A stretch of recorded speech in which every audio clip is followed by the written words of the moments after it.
really what I do as an artist is basically make objects that viewers can then bring their own sensibilities to and bring their own perspectives on.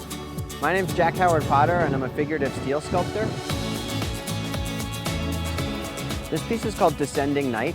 The idea of adding animal elements to human figures has been done throughout the course of art history.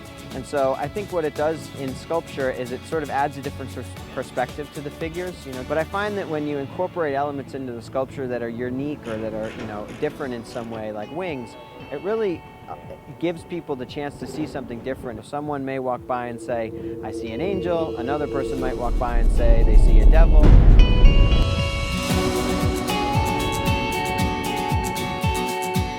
The idea of perceived movement in my work is something that's really a central theme to what I do. One of the things I try to do with my sculptures is depict a moment that's halfway between going up and coming down, where they're frozen for a split second in time.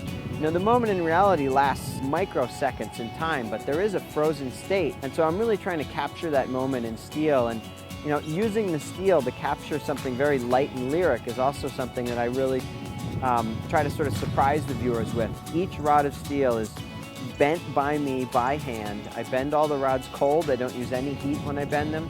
I find that when you use heat to bend the steel, it becomes very brittle and it also gets very kinked bends.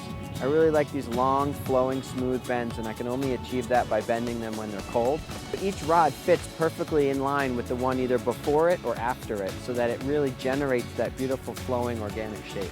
If there was one thing I could tell people to do when they come down here before they see the sculptures, it would be to take your time. Don't rush by, don't quickly walk up to it and take a picture and then walk away.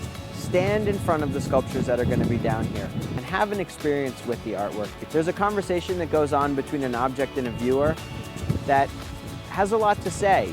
Really take your time to view the art and not just rush past it. No matter the emotion, there's been an interaction between the viewer and the sculpture, and that's really what I'm trying to create.